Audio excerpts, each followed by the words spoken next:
You're set. I'm gonna roll the intro because I've never done this before. This is off the new board, and then we'll just get right into it. Sounds good.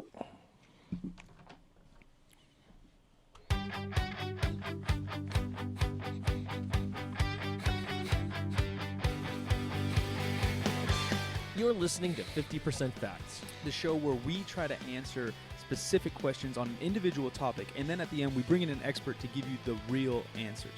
I'm Jim McDonald. And I'm Mike Farr. Welcome to our show.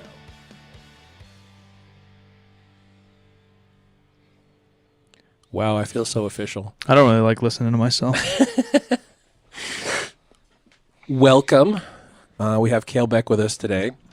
We're breaking format because we've just been doing a lot of that lately. That's our new format is a broken format. I don't really like the term or saying or whatever, like rules are made to be broken, because I feel that's like a little shithead say that. Yeah. But formats maybe are made to be broken. I think formats are made to be broken. Or they're made to transform. Yeah, exactly. And you need to be able to make some adjustments on the fly and produce your best show. So this is going to be a good show. Unique people, unique context, unique timing.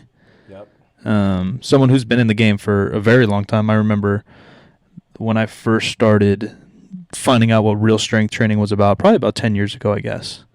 I came across, I don't know if it was your website or maybe in the Facebook group, actually, but it was definitely something to do with you and Strongman. Shit, I guess we're in 2020. Yeah, it was probably 2010. Yeah, it was probably some stuff I did with Juggernaut back then. I was even pre-Juggernaut. I think it was pre-Juggernaut. I've always been on the internet. I've always been on the internet somewhere.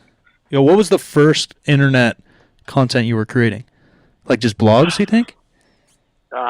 I put up really, really bad YouTube videos, just my training with like a flip cam. And like training logs on like T-Nation and stuff like that. I think it was probably T-Nation then, because that was like the first Probably. website I felt legit reading when I was like me too. 19 or something, you know? And now it's a little weird, but Yeah, everything I've done started there. yeah, a lot of people Yeah. that have now evolved. So how'd you get involved with T-Nation then to even start this thing off? Well, before that, like I was like just trying to find anywhere online to find stuff to work out, and I think it was like looking on like the Men's Health forum. That was real bad. And then I think someone linked to there, and I was like, this seems more like, you know, legit, like seem a little more hardcore, strength focused like that. And it was kind of the hub back then. So it's where, you know, I'd just go to read information and met a lot of people and kept various training logs. I hope no one goes back and tries to find now. I hope they do. But- I really hope they do, and then I hope they tweet you and talk shit. Yeah, I think Juggernaut and stuff. I think I had links to them or like a sponsor in one of my YouTube videos, and I think they banned me. I don't think I'm even on there anymore. Oh my God, really? It goes full circle. Yeah, That's crazy. I could be wrong. I wouldn't be surprised by that. And I remember, like, way back in the day, Phil Stevens was maybe the first moderator on there. On T-Nation? On T-Nation, yeah, absolutely. That's so Yeah, weird. that was some weird stuff where you didn't even know he was a moderator. You just thought he was just some guy that hung out little, you know, and just answered questions and stuff. Little did you know it was his job. Yeah, exactly. So I ended up meeting him. Strongman, even now, even though I would say that the strength game's weird, and since a lot of us have been in this in a while, it goes through these weird fluctuations where in the, I guess, big 4 or 5, what do we got? Bodybuilding, powerlifting, weightlifting, CrossFit, Strongman. I guess we could be the big 5 now of strength training. Strongman's Strongman's still the niche, although, like the smallest of the 5, I would say. Maybe weightlifting, doesn't really matter. Point is, now, on the internet at least, the big dogs in Strongman are arguably the most popular people in all of fitness, potentially. Yeah, Strongman's always been in a weird thing where I'd say it's the smallest as far as a participation standpoint, but it's the biggest as far as exposure. You know, it's on CBS still. It's played in the UK on their, you know, Channel 5 all the time. There's multiple documentaries now. You know, Rogue is live streaming the Arnold, and they just did Arnold Santa Monica. There's they're selling out arenas. None of the other strength sports are selling out arenas. Not in America, but over in England they are. 10,000, 12,000 seats for Europe's Strongest Man. So it's the biggest in a way, but it's just it's the hardest to break into, and it requires the most stuff other than, let's say, CrossFit. But so it's in a strange place in that way. Yeah, but you're right. I mean, as a viewer, as a consumer, it's by far the most interesting to watch. Like, powerlifting meets suck, weightlifting meets suck. CrossFit can be entertaining, I think, depending on the randomness they kind of throw together. Some events are really entertaining visually, and some aren't. But I feel like Strongman, and maybe correct me, but the history of it was always kind of to start as a show, right? You take a bodybuilder, a football player, and a golfer, and they're all doing freaking keg tosses or something.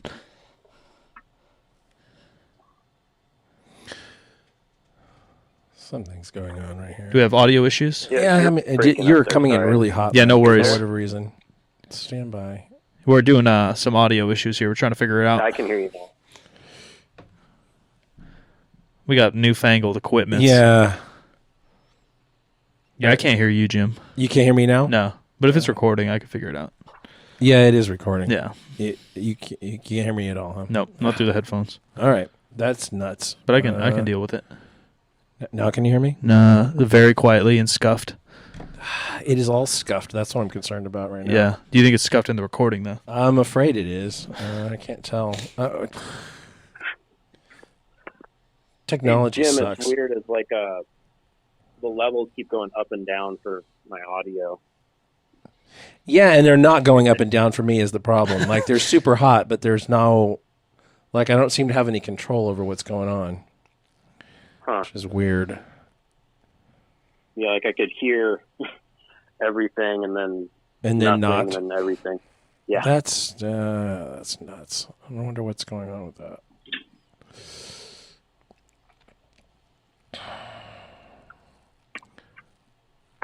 Well, hopefully this is okay because this episode's got to go up for tomorrow.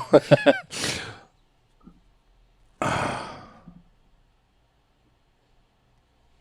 could try playing it back, but I don't know if that's going to help either. Is it where the level that I'm hearing is not syncing up with what's recording or something? No, actually, you sound fine. We sound really hot, and I can't seem to do anything about it. Strength. I'm gonna go down on those.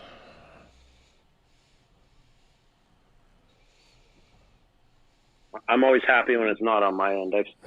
I'm horrible. I've screwed up so many of these audio recordings. I have a pretty good track record, but, shit happens, man. Shit happens.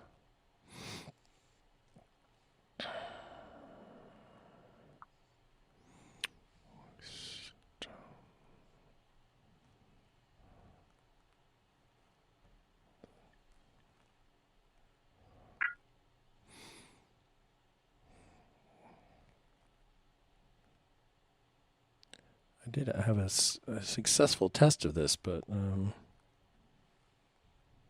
wait, that's what that sounds like you're underwater. Great.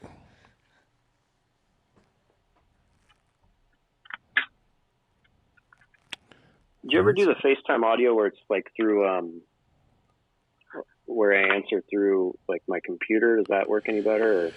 Or? That it's not going to make any difference. It's this new board that we're using is the problem. Right. It is easier to connect the phone than it is to our regular system, but everything is just really super hot, and I don't know why.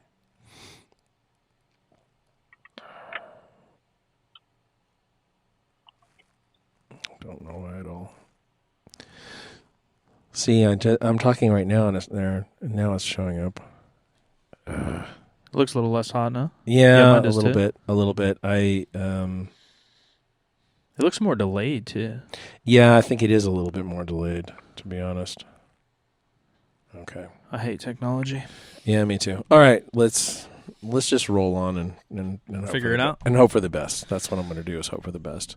I don't know what dumb things I was saying. I was probably saying something like Strongman and CrossFit seem to be the only ones that can gather an audience for apparent reasons. I agree with them. Powerlifting's boring as shit. Yeah. Weightlifting's boring as shit, especially to watch. I mean, to practice is a little bit different. And correct me if I'm wrong, but Strongman basically was made as a visual. Like the sport started as purely exhibition to be entertaining, yeah?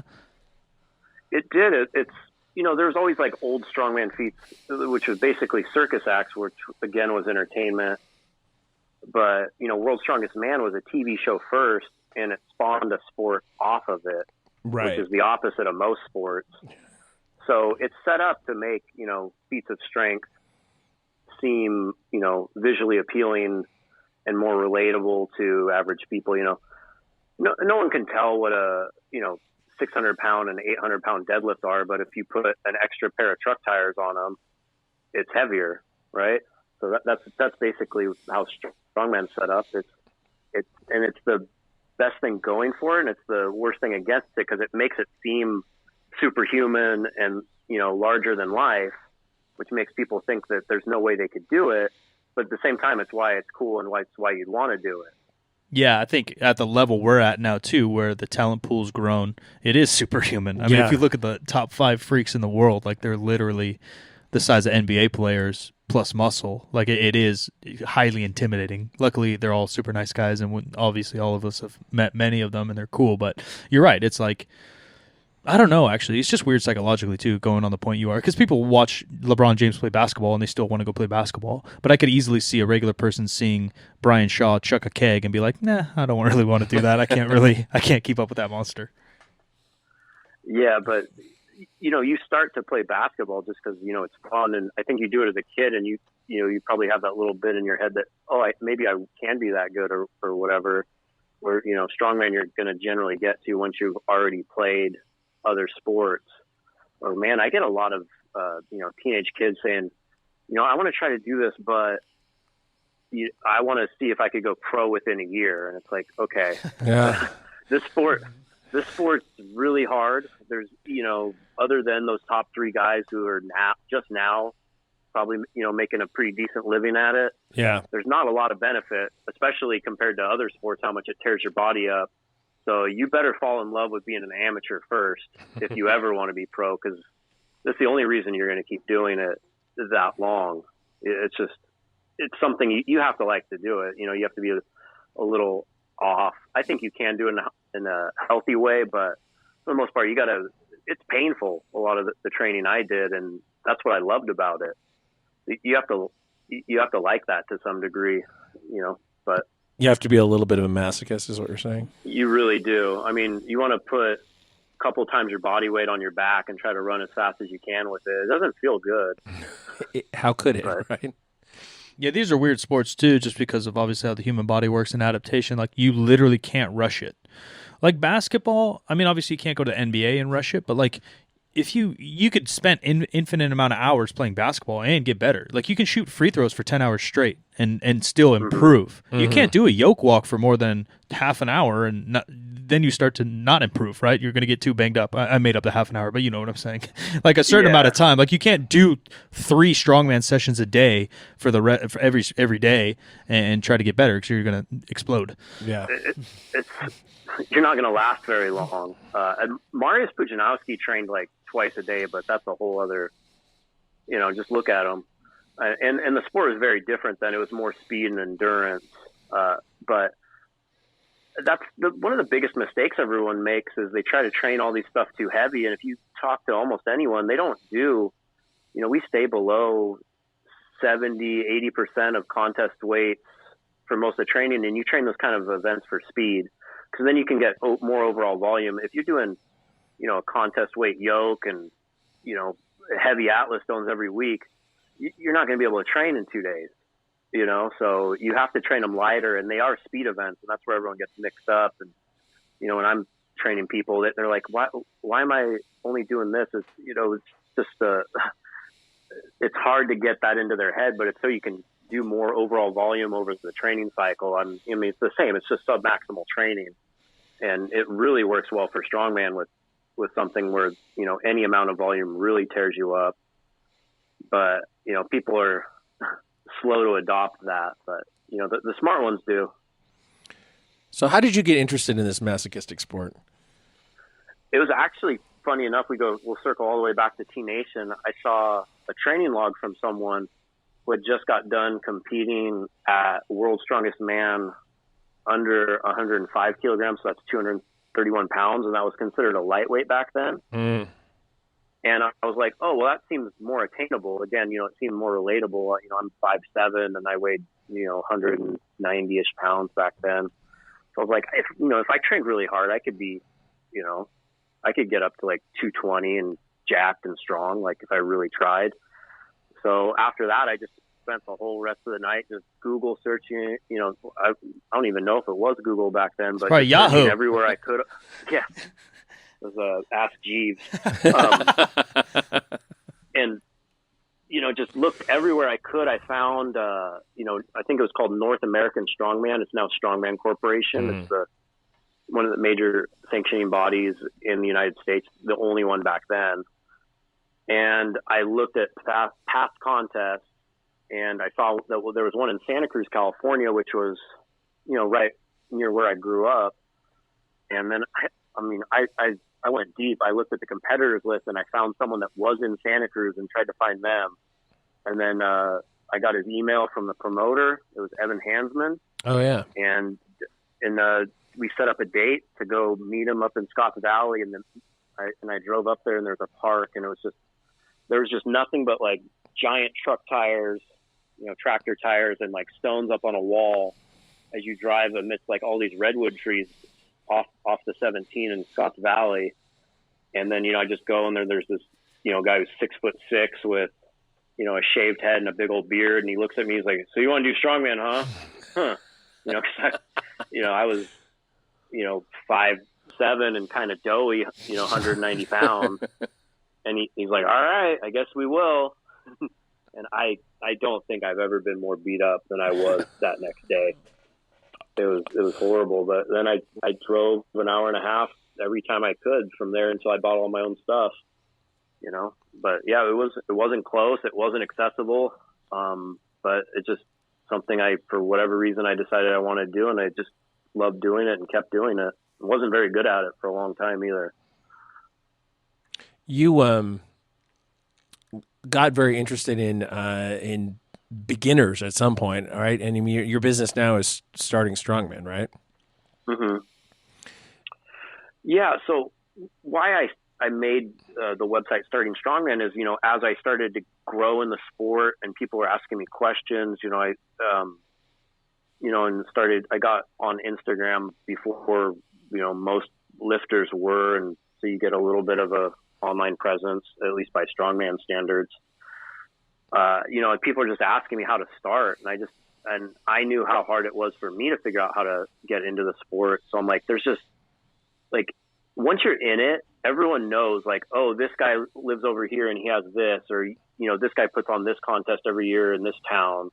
And, nationals, if you go here, it'll be there. But like, no one was compiling this information anywhere. And it was all word of mouth, and Strongman was not good at using the internet. They've gotten a lot better. Like they all have popular YouTube channels and stuff, but it was almost like, don't go online. There was some resources like the Maroon Day Muscle Forum was big. Oh yeah. But it was, that went, after he died, it kind of started to dwindle. And so I just, I said, if I wanted to help people get into the sport and have something that could probably turn into a viable business, it seemed like just making the name Starting Strongman was, I did Google Trends searches, and the SEO was probably, I figured would be good for that to be the website name and end up being the business. And just trying to put those kind of resources together, like where to find a gym, what to do if you don't have this piece of equipment, just all the basic questions that people kept asking me. I just tried to put in one place for people to find it and introduce more people to the sport, so they could enjoy it the same way I had. And at some point, this became like your full-time job, right? Yeah, well, because, I was competing, and I was, getting really serious about it. And I always wanted it to be my full-time job. I worked in agriculture in the Salinas Valley, and that's not what I wanted to do with my whole life. It's not something like I felt fulfilling. or, what I was good at. Everyone wants to try to figure out a way to what they feel like they can actually provide value to the world to turn that into a living. And that's what I wanted to do with Strongman. And I got invited to compete at China's Strongest Man as a guest lifter because they wanted an under 200-pound American, because they took over some pros like Robert Oberst, Mike Burke, Josh Thigpen. But, and then they thought like someone who's under 200 pounds would be comparable to their heavyweights. So they didn't want every American to beat everyone. So they invited me over, and my boss wouldn't give me the time off, even though I had way more than enough vacation time. So I just said I quit. So it had to become a full-time job. And how long ago was that now? That was 2013, like September. Yeah, and then I made the Facebook group in December of 2013, then launched the website in April of 2014, right after my last appearance at the Arnold for Strongman. So you were pretty much right on the moment then, like, because the strength world things started to rise in like 13, 14. Yeah. Yeah, it was just a lot of work. Like, I got some good luck here and there, and things came together, but I didn't have the money I got paid for going to China to live off of. And, I think I was coaching like 5 people online, for like $75 a month or something. And I think I got $3,000 for going to China. But thankfully my wife had a good job, and she basically supported me for like 3 years as this started to go, and I started to build up enough reputation, and the sport grew enough to where I could make a living doing, full-time online coaching for Strongman. And, now we sell, some eBooks and manuals, because, you can put all the information out there. If you're not making any money, then I'd have to go get a real job. Right. And I coach some CrossFit and stuff in there just because that was the only gyms that would hire me, because I have no traditional, background in strength training other than competing in Strongman and, self-taught basically from, the internet, YouTube, and seminars and stuff like that.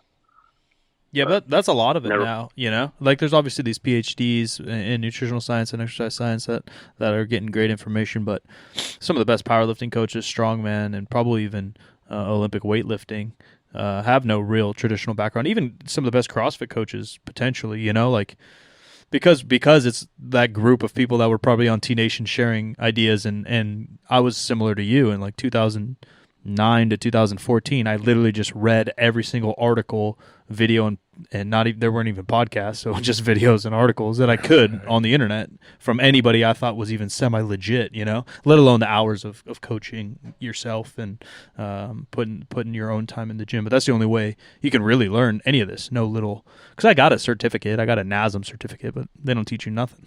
Yeah. Basically, you're just paying for the certificate. Yeah, that's how I learned too. Who's going to teach you to do Strongman back then? Like, yeah, right. The only real way to learn it was by competing and being around people, and you'd travel to different gyms and training groups, and this guy would tell you like some secret, and I remember it would blow my mind. So geez, like that little thing made all the difference on how to load an Atlas stone. And then, you put up a video on how like these little things, or like how to mimic an event. And I probably didn't even invent any of this stuff, but I just would put it out there, and like almost people wanted to guard it in a way. It was so weird. And there was a lot of, kickback from me publicizing it. I don't know why it was. It's just, it was the same with powerlifting. There's people were real old school back then. And now just, every gym has, there's not enough space to put every tripod in them. It's a whole other world, but yeah, that's true. Yeah. For the better or the worse. Yeah. For sure. Yeah, it goes both ways, that's for sure. Yeah, it is insane how it's grown. Alan Thrall, I don't know if you know Untamed Strength, probably, but he put on a strongman competition like, I don't know, a month ago or something. And I've been to tons of big powerlifting meets, weightlifting meets, obviously the Arnold and stuff. And the crowd that was there was absolutely insane in some suburb of Sacramento.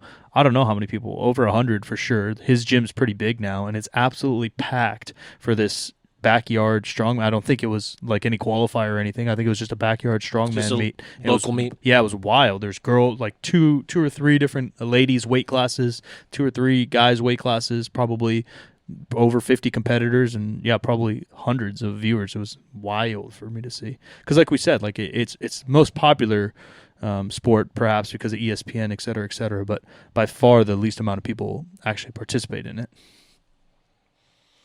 Yeah, and Alan's a great example. Just if you watch his growth, how he's grown, with the sport, and the sport's grown with him. Like, I went to his original gym he had, and I think he's on like the 3rd or 4th, and it was like tiny. It's the size of like my office I'm sitting in right now. And, he had me he had a contest up there, and he had me and Robert Oberst up to do a seminar up there in Sacramento. And, we barely had enough room to do anything. And now, he has this big old gym, and there's, he's hosting these big competitions with tons of people. And, it's just, if anyone would have told him back then that was possible, they would say no. And that's kind of the same thing with me, is like, I can't tell you how many people told me I was crazy for trying to make a living in strongman. But once you get into the industry, you realize that there's people that were already making a living in it. Someone has to put on the shows, and they have to pay the bills. And by being able to, I've, been able to provide a lot more resources, and I answer so many questions for free online. Just for that reason, because that's how everything got started too. Like, and I'm able to do that because, it's my business is basically doing that and helping more people get in the sport. And it's fun to see, like, you get tons of messages from people, even like they did their first contest 3 years ago, and they had no idea before they found it, before they found me or starting Strongman. And, I'm just thankful that, I get to be in that position.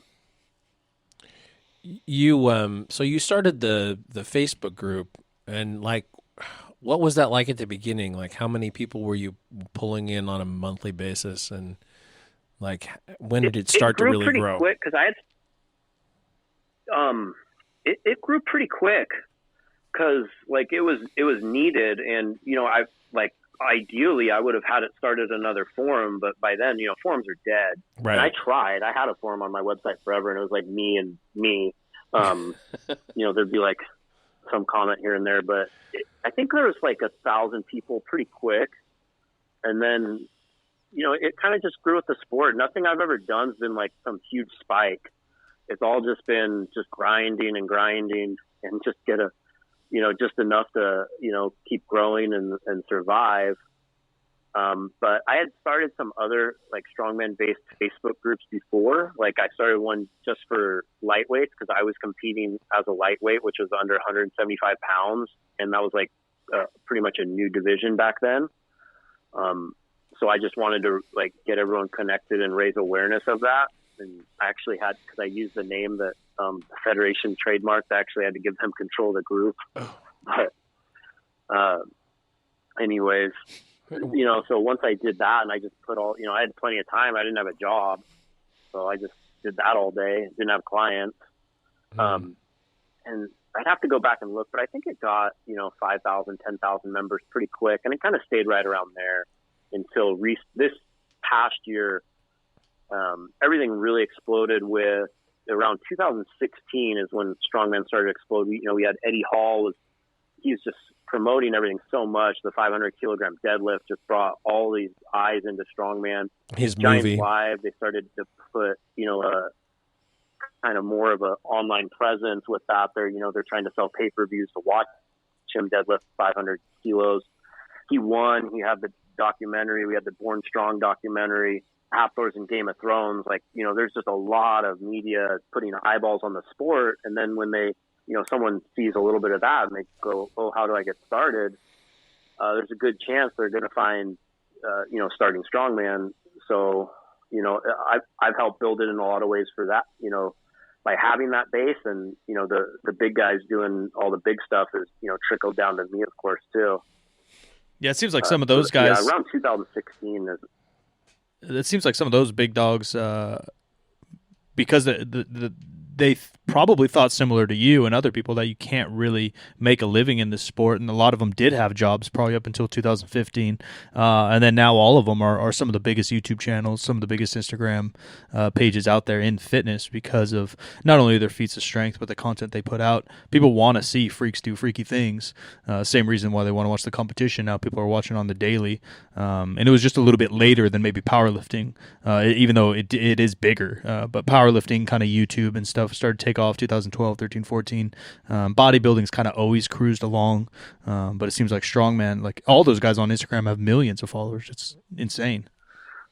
Yeah, it's nuts. I remember sitting in a hotel room with, my good friend Robert Oberst in 2012, right before he won his pro card, and telling him he has to get into Instagram, and he fought me with it for hours. And now he's got a TV show, and he's 500 something thousand followers on Instagram, and going on Joe Rogan. Yeah, he's on Joe Rogan all the time doing. Telling me not to deadlift? What the fuck, Robert? What the fuck is going on, dude? Not to deadlift. Dude, just don't tell me to do bicep curls? Is that how I'm going to be able to flip kegs? What the fuck's going on with your guys' sport? He knows what he's doing. That clip went viral. I know, it went wild. Yeah, that went crazy. But the context is, it's like, if he was saying, if you're like a football player, if you're training someone to do anything but a sport that involves deadlifting, maybe don't deadlift. But Obi's always been real good at not saying, he just says things bluntly in the way that's going to make people react. And, I kind of try to do it in the more political way. Well, that's us too. This is maybe this, maybe that. This is the thing that we have in common. We try to be more political and try to not be. We're not screaming from the rooftops, and other people can get away with it and it works for them. I just don't know that it doesn't work for everybody. Yeah, maybe if I was 6'6" with a beard, I could do it. Yeah. Yeah, he's a big dude.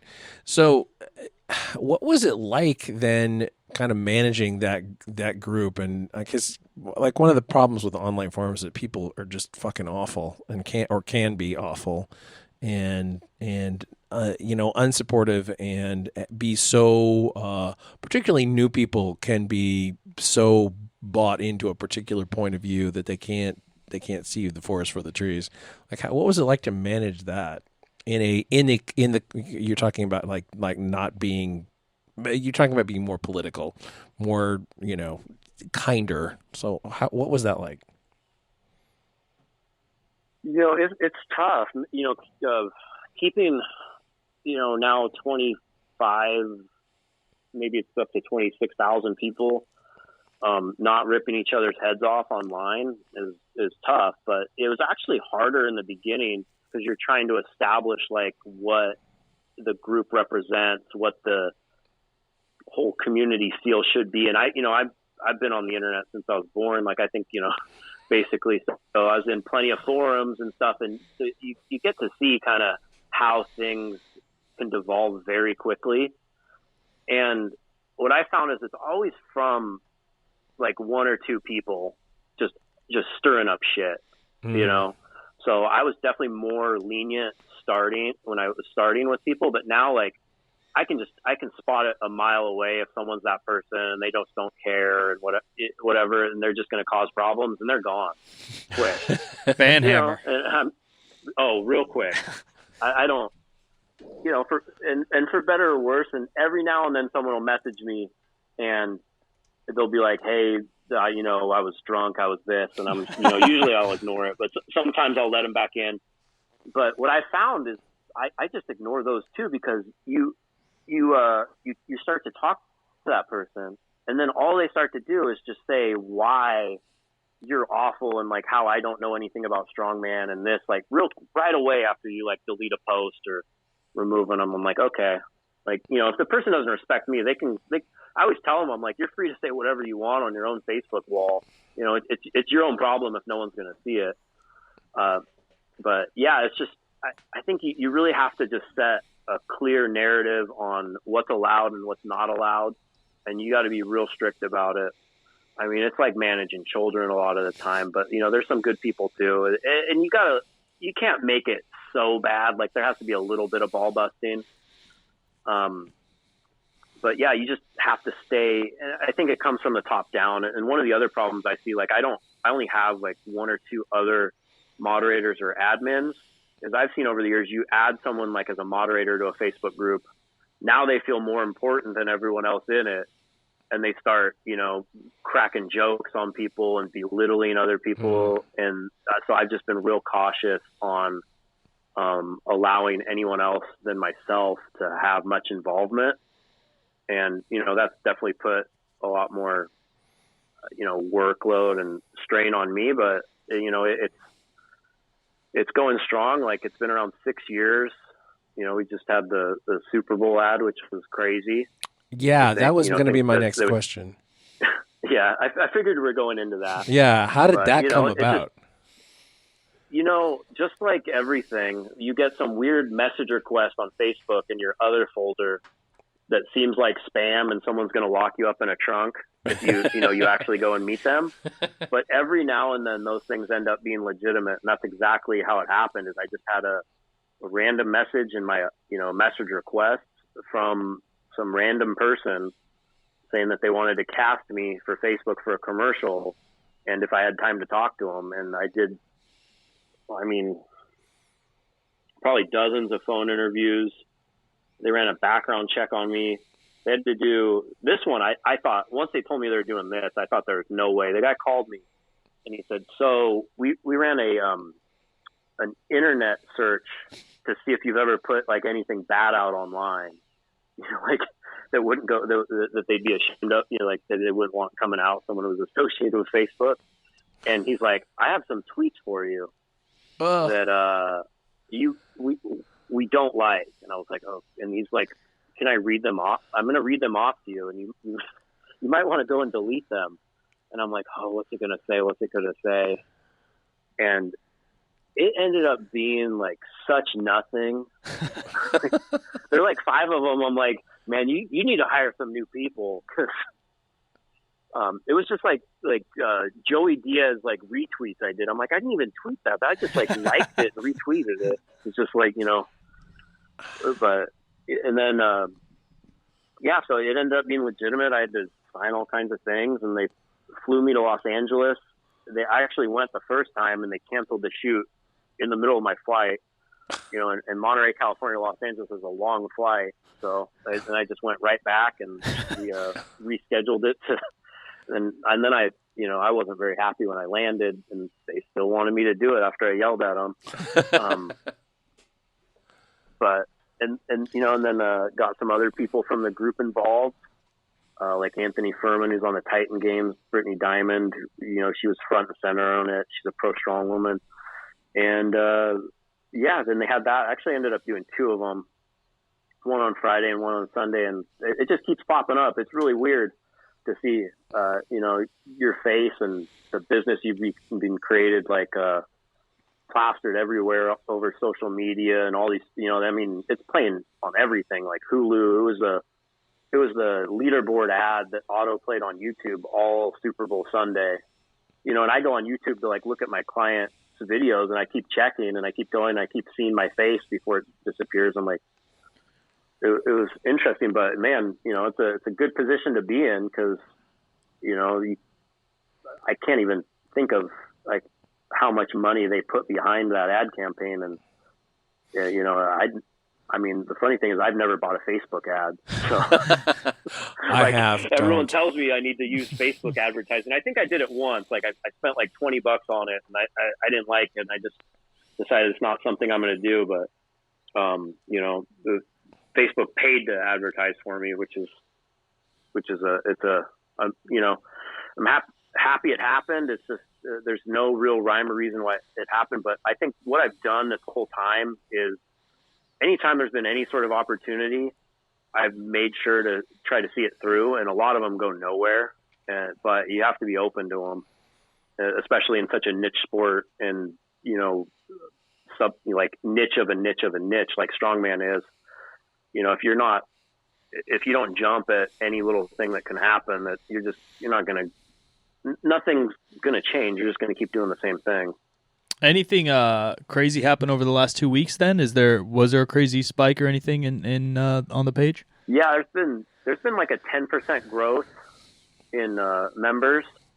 But the problem is and it's fun because like I go through the request and it says how they found it, and it's funny when you keep seeing Super Bowl commercial. So that's kind of cool to read. And, it's also like they played it on the Oscars even.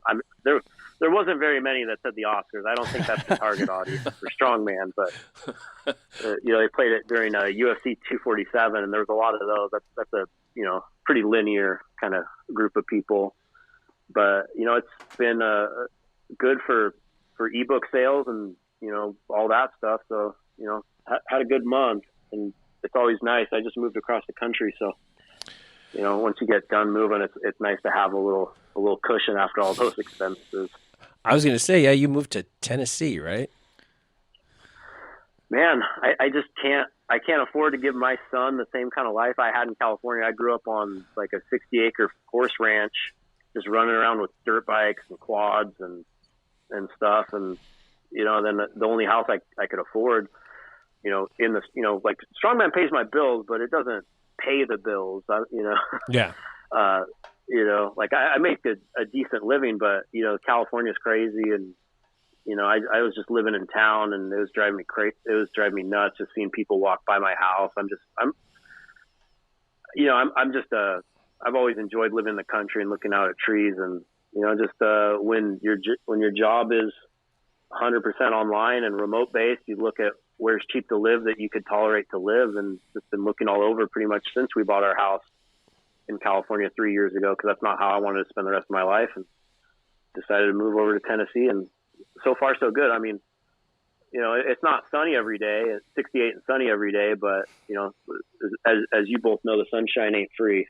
No, that's absolutely true. It is expensive to live in California for sure, especially some of the rural areas. If you don't want to live like up in the north, then maybe it's not so bad. But like you were in a very prime area of California, a place where a lot of people want to live. Yeah, and it's grown a lot, and it's great, and I love it. I don't think there's any better place on earth. But like the way I see it is like you're gonna live in California and live in like a rural area. Like why won't you just live in Texas then? Then you like it's gonna be even cheaper, and you still have cheaper taxes and everything. Like if you're living in California, you got to live in like you should be near an ocean to me if you're going to pay the sunshine tax. Well, that's the thing that people don't understand about California. California is it's more than one place. Everyone thinks LA. Yeah, because the rural parts of California are like you said, like Texas or whatever, or the Midwest, and the farm country is definitely like parts of the Midwest for sure. And then the cities are, variations on the big cities in the world. I don't know. San Francisco is a little bit Seattle, and LA is LA. I don't know. Yeah, but even LA, besides the beach, isn't that different than Houston? No, not really. Culturally, sure. More food and different types of people, but the basics, kind of the same. And when you work online, you just need some internet and a couple kegs to toss, buddy. Yeah, that's all. And now I got room to do it. Got 2.5 acres out here, and that's awesome. I got to go try to over in Cookeville, Tennessee. So I got to go hunt down Rich Froning someday. That'd be fun. So, if someone is getting interested in Strongman, how would you suggest that they get started?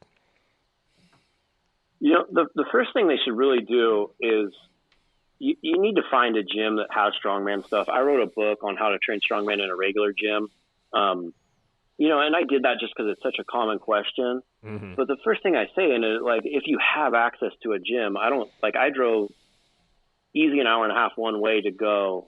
But not just getting your hands on the equipment. You're going to be around people that already do it. That's the best thing to do. But you should really do that and just sign up for a contest quick. I think then you kind of get under the ball, like, then you have to do it, right? Yeah. Like everyone waits like, oh, I'm not strong enough or this. And you got to realize that there's novice contests. Mike went to the contest at Untamed Strength, and, everyone there didn't look like Brian Shaw, hardly. People of there's some people of all shapes and sizes. And there's people like me when I started where, people are like, what are you doing here for sure? But then you train for a bit and you can get decent. I didn't win my first show till I'd competed for 5 years. But, just sign up for, go online, go to, on startingstrongman.com, you can find events, you can find gyms, find a contest, then, and find a gym near you and you'll be set to go.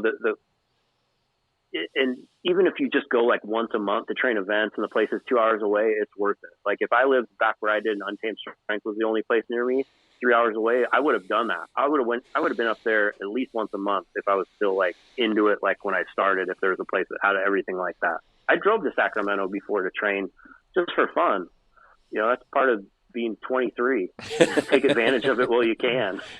Now I didn't, it's February. I just left the house for the first time and it's this month and it's like the 9th today. You sound like me. Oh man. I was telling my wife, I'm like, hey, I think it's the 8th and I haven't like went to the store or anything. Can I go get groceries? But yeah, anyways, just, and just focus on the basics. You can get really strong doing, overhead pressing, deadlifting, squatting, even deadlifting and, even some bench. Strongmen do bench. That's a big misunderstanding. People say they don't. It's just not the competition lifts. These treat it like an accessory. Uh-huh. Some of the things as far as programming wise that need to be taken more into account is I think people need to do more single leg work. Because if you look if you're doing like a yoke walk or a farmer's walk, you're driving off of each leg independently a lot more than doing a static lift, like just a squat, like in powerlifting. So you see people, and I have this problem where you squat a lot of weight and then you start to try to walk with weight and you look like Bambi. You're all over the place because you can't drop, because I realized one of my left quad was 2 inches bigger than my right. Whoa. And I was like, and once someone told me just do some barbell walking lunges. And I could do 275 on one leg and then I do 135 and buckle on the other. And I'm like, oh, no wonder I can't yoke walk. Maybe I should do less yoke walk and just work on making my body functionally sound. And if you do get your hands on the implements, don't go crazy heavy. You should focus on your technique first. Remember, most of them are most contests you're going to go to, especially at amateur, like a novice amateur level, are going to be for reps and for time. So you have to get fast at the moving events and you have to have good conditioning and definitely do your cardio. But, the best thing to do is just find whoever's the closest place to you. And even if you can go there once a month, just go. You can give yourself reasons why, or you can figure out why it won't work, or you can figure out solutions on how to make it work. And that's what I did. I drove at least an hour and a half each way up to Santa Cruz to train every time I could, and then slowly bought my own equipment. And it's gotten a lot more affordable. And you don't need that much stuff. If you get other than your basic gym stuff, if you get a log, some farmer's walk, a yoke, and some sandbags and an axle, you can get all of that for, you can piece that together and probably under $1,500. And with that stuff, you're set to train for just about any contest. So, I mean, how much of the time have you trained alone? What was that? How much of the time have you trained alone? Oh, alone? Man, it's probably 99% of it. I had some stints where I trained with other people, but that's how most strongman were. We go to either our, garage gyms during the week or some normal commercial gym, and we'd do our gym work, and then you'd all meet at a gym that wasn't centrally located to go to every day after work, but you could go on a Saturday or a Sunday, and it was fun, man. Even if you do train alone, I had all this stuff at my house, I'd still go to train with my buddies, and we just do it for 5 hours. We didn't train for 5 hours. Most of it was yelling at each other, arguing about what something weighed and saying this guy's math was wrong or something. But that was the fun part. But yeah, almost all of it was alone. And And I know plenty of people that trained alone and have won national championship. I mean, Zadrunas Savickas trains alone. He's done okay. Yeah, basically. Yeah, he's I mean, like who knows what he could have done if he'd been surrounded by people who were probably driving him crazy. Okay, well, thanks very much for being on with us. Where can people find you? Yeah, just startingstrongman.com, store.startingstrongman.com for all the ebooks and, programs for strongman and, gear, wrist straps, all that junk. And at Starting Strongman across social media, the Starting Strongman Facebook group. And if people want to see pictures of my, videos of my mediocre lifting, lots of pictures of my kid, then you can follow me at Let Kale Lift. Your kid is adorable. I love that. Could you hear me? Barely. Oh, okay. I said your kid is adorable. Thank you. He's the best. Took him to gymnastics for the first time today. So yeah. We'll see. We'll see. Oh, he hated it because he didn't get, because it's structured. He doesn't get to just play on everything. Right. But yeah, my fun. My grandkids are just a tiny little bit older than Sterling, and they do gymnastics because they live in an area where the weather is terrible. Indoor sports only. Yeah, indoor sports only mostly, and they have the same issue. Like last time I talked to my son about my 2.5-year-old grandson going to gymnastics, that was exactly the complaint. It's like he didn't want to do whatever he wanted to do at the time that, or they wanted him to do at the time that they wanted him to do it. He was very, very upset. That's pretty much how it goes for everything with a toddler, though, right? Yeah, exactly, for sure, for sure. Well, thanks very much, and congratulations on the Facebook ad Super Bowl. That's awesome. We don't know anybody else who's done anything like that. Not even close. They'll probably still be running it. They're putting up different stuff every day. So that's awesome. But I appreciate it. It's great talking to you guys, and want to do it for years, and glad we got a chance to do it. Yeah, 100%, man. 100%. Thanks for taking the time. Thanks, Mike. Yep. Ladies and gentlemen, be sure to give a rating and review on iTunes, everywhere else. It helps us a ton. I'm Silent Mike, Instagram, YouTube, Twitter, Twitch. Find me there. I am at the Jim McD on all the social media. Follow the show on Instagram and Twitter. We are at 50% Facts, where percent is a word. And we'll talk to you next time.